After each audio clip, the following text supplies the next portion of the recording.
सभी को मेरा नमस्कार। मैं Romesh Khare, caretaker, junior division NCC Kendriya Vidyalaya Chhatarpur Madhya Pradesh, unit 25 MP battalion NCC Chhatarpur. आप सभी का हार्दिक स्वागत, वंदन, अभिनंदन करता हूँ। आज हम लोग जिस विषय पर चर्चा करने वाले हैं वह है राष्ट्रीय शिक्षा नीति 2020। राष्ट्रीय शिक्षा नीति 2020 मानव संसाधन विकास मंत्रालय भारत सरकार द्वारा हाल ही में जारी की गई है और इसमें कुछ क्रांतिकारी परिवर्तनों के बारे में चर्चा की गई है जो कि हमारे देश को नई ऊंचाइयों पर लेकर जाएंगे और आधुनिक विश्व में भारत की अपनी एक पहुंच को दर्ज कराएंगे। यही उद्देश्य है इस राष्ट्रीय शिक्षा नीति का। इसकी हम एक संक्षिप्त चर्चा करेंगे।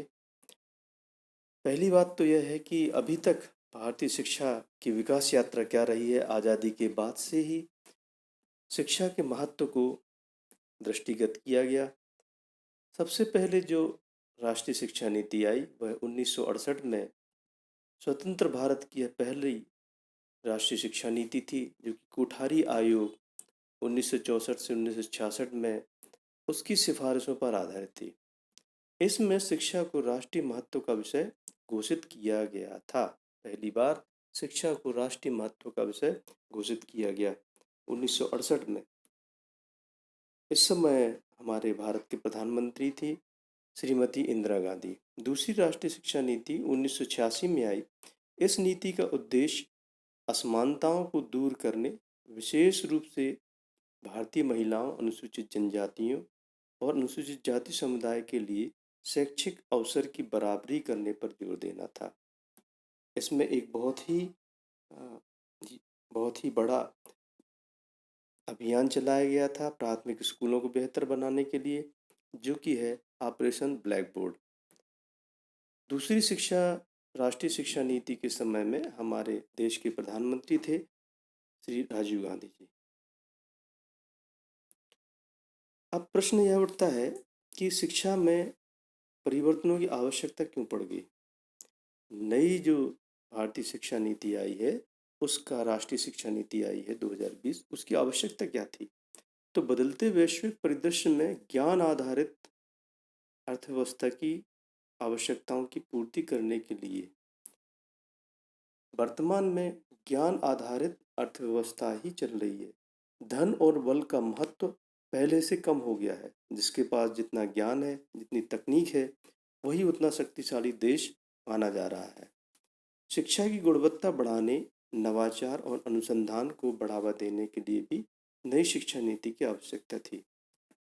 भारतीय शिक्षण व्यवस्था की वैश्विक स्तर पर पहुंच सुनिश्चित करने के लिए आज ग्लोबल सिटीजन की बात होती है। पूरा विश्व एक परिवार की तरह, एक गांव की तरह ही देखा जा रहा है। जब ग्लोबल सिटीजन है तो हमें भारतीयों को दूसरे देश के नागरिकों के साथ प्रतिस्पर्धा करने के लिए, उनके समकक्ष अपने आप को प्रस्तुत करने के लिए, वैश्विक स्तर पर अपनी पहुंच सुनिश्चित करने के लिए आवश्यक है कि वैश्विक मानकों पर, इंटरनेशनल स्टैंडर्ड जो है, उस आधार पर हमें अपनी शिक्षा में भी परिवर्तन लाना पड़ेंगे। यह भी एक कारण है नई शिक्षा नीति को लाने का। एक बहुत ही महत्वपूर्ण 2015 में सतत विकास लक्ष्य एजेंडा 2030 के नाम से भी जाना जाता है, यह संयुक्त राष्ट्र संघ ने जारी किया था। इसके 17 लक्ष्य, जिनमें शून्य गरीबी, शून्य भुखमरी, उत्तम स्वास्थ्य और खुशहाली, गुणवत्तापूर्ण शिक्षा, लैंगिक समानता, जेंडर इक्वलिटी, स्वच्छ जल और स्वच्छता, सस्ती और प्रदूषण मुक्त बिजली एनर्जी, उत्कृष्ट कार्य और आर्थिक वृद्धि, उद्योग, नवाचार, बुनियादी सुविधाएं, असमानताओं में कमी, संवहनीय शहर और समुदाय, संवहनीय उपभोग और उत्पादन, जलवायु कार्रवाई, जलीय जीवों की सुरक्षा, थलीय जीवों की सुरक्षा, शांति, न्याय और सशक्त संस्थाएं, और इन सभी लक्ष्यों की प्राप्ति हेतु भागीदारी, सभी देशों की भागीदारी। तो यह 2015 में संयुक्त राष्ट्र संघ द्वारा जारी किया गया था। इसको भारत ने भी अंगीकृत किया है। तो 2030 वह समय दिया गया है जबकि यह लक्ष्य पूर्ण किए जाएं। इनमें एक महत्वपूर्ण लक्ष्य चौथे नंबर का है गुणवत्तापूर्ण शिक्षा। तो इसके लिए भी आवश्यक था कि हम अपनी एक नई शिक्षा नीति बनाएं जो कि इन लक्ष्यों को पूरा करने में 2020 तक पूरा करने में सक्षम हो। नई शिक्षा नीति 2020 भारत सरकार द्वारा 29 जुलाई 2020 को घोषित की गई थी। 1986 में जो शिक्षा नीति थी उसके बाद यह पहला बड़ा परिवर्तन था। यह नीति अंतरिक्ष वैज्ञानिक डॉक्टर के कस्तूरीरंगन की अध्यक्षता वाली समिति की रिपोर्ट पर आधारित थी। डॉक्टर के कस्तूरीरंगन जो कि इसरो के पूर्व अध्यक्ष थे, चेयरमैन थे, उनकी अध्यक्षता में यह समिति बनाई गई थी जिसने अपनी रिपोर्ट प्रस्तुत की और भारत को एक नई शिक्षा नीति 2020 उपलब्ध कराई। श्रीमान प्रधानमंत्री जी नरेंद्र मोदी, जिनकी प्रेरणा इस शिक्षा नीति के पीछे रही, डॉक्टर के कस्तूरीरंगन, जिनका योगदान अध्यक्ष के रूप में रहा, और श्री रमेश पोखरियाल निशंक, शिक्षा मंत्री भारत के। फिर NEP राष्ट्रीय शिक्षा नीति 2020 के विषय, ये जो विषय मैं आपसे चर्चा करने वाला हूँ, यह भारतीय शिक्षा नीति का जो ऑफिशियल डॉक्यूमेंट है उसमें निर्देशित है। उस पूरे डॉक्यूमेंट को 12 विषयों में बांटा गया है, 12 थीम्स उसकी है, और इन पे अलग अलग क्या योजना है, क्या दर्शन है, इस सब के बारे में बताया गया है। इनकी संक्षिप्त में हम चर्चा करेंगे। पहली थीम है प्रारंभिक बाल्यकाल, देखभाल और शिक्षा, अधिगम की बुनियाद। प्रारंभिक बाल्यकाल का अर्थ है 3 साल से अधिक के जो बच्चे हैं, 3 साल पूरे करते ही उनको लर्निंग, ये बेस है लर्निंग का, 3 साल के बाद से बच्चे सीखना शुरू कर देते हैं। दूसरा, तो उसके लिए व्यवस्था बनाई जानी है कि 3 साल का जो बच्चा है वह विद्यालय में जा सके या आंगनबाड़ियों के माध्यम से, अन्य किसी माध्यम से शिक्षा को ग्रहण कर सके, लर्निंग उसकी शुरू हो जाए। दूसरा, बुनियादी साक्षरता और संख्या ज्ञान। बुनियादी साक्षरता पढ़ना, लिखना और सामान्य जो गणित के योग करना, घटाना, यह संख्या ज्ञान बच्चों में अत्यावश्यक है, अनिवार्य है, यह जरूर आना ही चाहिए। इस बात को भी इंश्योर करना है। तीसरा है ड्रॉप आउट दर को कम करना। ड्रॉप आउट दर, बच्चे विद्यालय तो जाने लगते हैं लेकिन किन्हीं न किन्हीं कारणों से वह विद्यालय को छोड़ देते हैं। तो उनके छोड़ने का क्या कारण है, उस कारणों को दूर करके विद्यालय शिक्षा को सर्वसुलभ पहुंच सुनिश्चित करना, सभी के पास शिक्षा हो, उन कारणों को दूर करते हुए ड्रॉप आउट दर कम करके और बच्चों को उसमें शामिल किया जाए। अगला है स्कूलों में पाठ्यचर्या और शिक्षा शास्त्र। अधिगम की प्रक्रिया को संपूर्ण, एकीकृत, मनोरंजक और कारगर होना चाहिए। लर्निंग एक बोझ नहीं हो और होलिस्टिक हो। ओवरऑल डेवलपमेंट ऑफ स्टूडेंट्स को इंश्योर करने के लिए, दूसरा, उसको बोरिंग शिक्षा एक बोझ की तरह ना लगे, उसको मनोरंजक बनाने की भी विधि पर चर्चा इस शिक्षा नीति में की गई है। फिर ई थीम, जो 5वीं थीम है, वह है शिक्षक। शिक्षक किस शिक्षक के लिए सबसे महत्वपूर्ण इस नीति में बताया गया है कि जो बेस्ट माइंड है, जो सबसे ज़्यादा कुशल व्यक्ति हैं, वह शिक्षा के क्षेत्र में आए, वह शिक्षक बने। इसके लिए एक नया माहौल बनाना है। दूसरी बात, शिक्षा के लिए, शिक्षकों के लिए एक ऐसा पर्यावरण देना है जिनमें वह स्वतंत्र हो करके अपनी शिक्षा दे सकें, बच्चों को शिक्षा दे सकें। किस प्रकार की शिक्षा शिक्षकों को ट्रेनिंग दी जाएगी, इस बारे में भी बताया गया है। समान और समावेशी शिक्षा सभी के लिए अधिगम। समावेशी शिक्षा से तात्पर्य है कि सभी लोग एक ही विद्यालय में, एक ही संस्थान में शिक्षा ग्रहण करें। दिव्यांग बच्चे भी, जो बच्चे किसी न किसी कारण से दिव्यांग हैं, वह भी साथ में रह करके पढ़ाई करेंगे। इसके लिए स्पेशल एजुकेटर बनाए जाएंगे। फिर है स्कूल परिसरों क्लस्टर के माध्यम से प्रभावी संसाधन जुटाना और प्रभावी अभिशासन। स्कूलों का एक समूह बनाया जाएगा जिसमें कि जो संसाधन उपलब्ध हैं उनको शेयर करके, एक दूसरे के साथ बांट करके और सभी को उनका उपयोग करने मिले, ऐसी व्यवस्था बनाने का भी इसमें प्रावधान है। अगली थीम है स्कूल शिक्षा के लिए मानक निर्धारण और प्रत्यायन। स्कूल शिक्षा के लिए उनका एफिलिएशन से लेकर के और उनका स्टैंडर्ड सेटिंग, आज देखने में आ रहा है कि दो दो कमरे के भी स्कूल चल रहे हैं, तो इस व्यवस्था को परिवर्तित करने के लिए स्टैंडर्ड सेटिंग, उनका कैटेगराइज किया जाएगा और उस आधार पे स्कूलों को मान्यता दी जाएगी। व्यावसायिक शिक्षा की उपयोगिता को पुनः प्रतिपादित करना। व्यावसायिक शिक्षा के बारे में यह इस शिक्षा नीति में बताया गया है कि कक्षा 6वीं से ही विद्यार्थियों की रुचि के आधार पर उनको किसी न किसी व्यवसाय के बारे में इंटर्नशिप दी जाएगी, ट्रेनिंग दी जाएगी। प्रौढ़ शिक्षा, बड़े लोग जो किसी न किसी कारण से शिक्षा से अछूते रहे, उनको भी शिक्षा देने की इसमें व्यवस्था है। और अंतिम और सबसे महत्वपूर्ण है प्रौद्योगिकी और ऑनलाइन शिक्षा का प्रयोग। नई नई टेक्नोलॉजी, नए इनोवेशन का किस तरीके से शिक्षा में प्रयोग हो सकता है।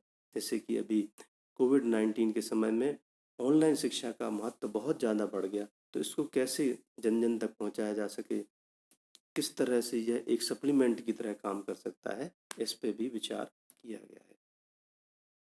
अब नई शिक्षा नीति की मुख्य बातें हम फिर से एक बार पढ़ेंगे कि मुख्य परिवर्तन क्या किए जा रहे हैं। सबसे पहला तो परिवर्तन यह है कि मानव संसाधन विकास मंत्रालय का नाम बदलकर अब शिक्षा मंत्रालय कर दिया गया है।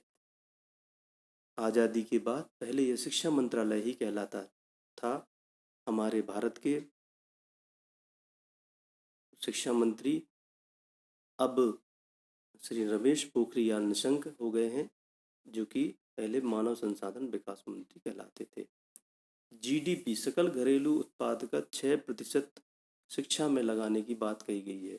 अभी 4.43% ही शिक्षा में दिया जाता है, तो लगभग 1.5% इसमें बढ़ोतरी की गई है। अधिक खर्च शिक्षा के क्षेत्र में किया जाना है।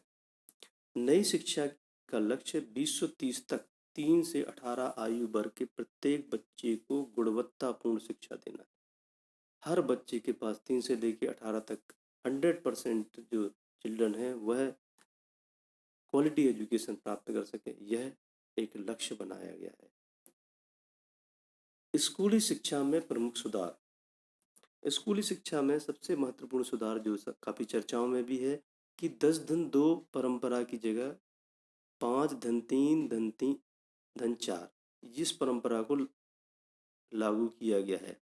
इसको समझना बहुत आवश्यक है कि किस तरह से ये पहले 10वीं तक 1 से लेकर 10 तक और +2, 11, 12 ये क्लासेस बनाई गई थी।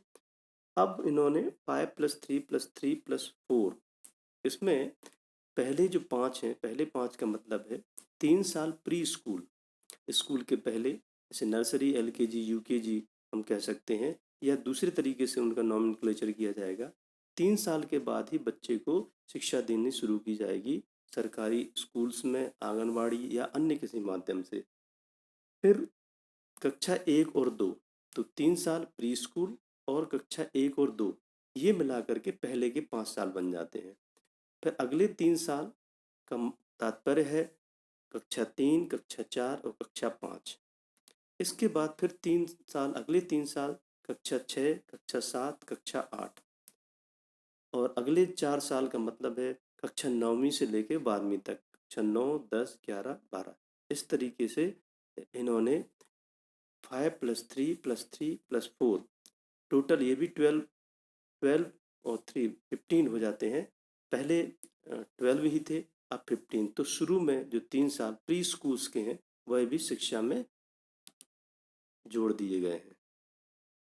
इसको इस तरीके से भी ग्राफ के माध्यम से भी समझ सकते हैं। एक को बोलेंगे फाउंडेशनल, पहले जो साल हैं, पहले 5 साल फाउंडेशनल। इसके बाद प्रिपरेटरी, अगले जो 3 साल हैं उनको प्रिपरेटरी बोला गया है। इसके बाद अगले जो 3 साल हैं उनको मिडिल बोला गया है, और लास्ट के जो 4 साल हैं उनको सेकेंडरी बोला गया है। अब बुनियादी साक्षरता और संख्यात्मक ज्ञान, जैसा हम पहले चर्चा की है, बुनियादी साक्षरता लिखना पढ़ना और जोड़ घटाना जो मैथमेटिक्स है, उसके लिए, उसको सुनिश्चित करने के लिए एनईपी में एमएचआरडी द्वारा बुनियादी साक्षरता और संख्यात्मक ज्ञान पर एक राष्ट्रीय मिशन बनाया जाएगा। राष्ट्रीय मिशन की स्थापना की गई है, और 2025 तक सभी राज्य सरकारों से यह बोला गया है कि प्राथमिक विद्यालयों में कक्षा 3 तक के सभी बच्चों में बुनियादी साक्षरता और संख्यात्मक ज्ञान प्राप्त करने हेतु इस मिशन का क्रियान्वयन पर योजना तैयार की जाएगी।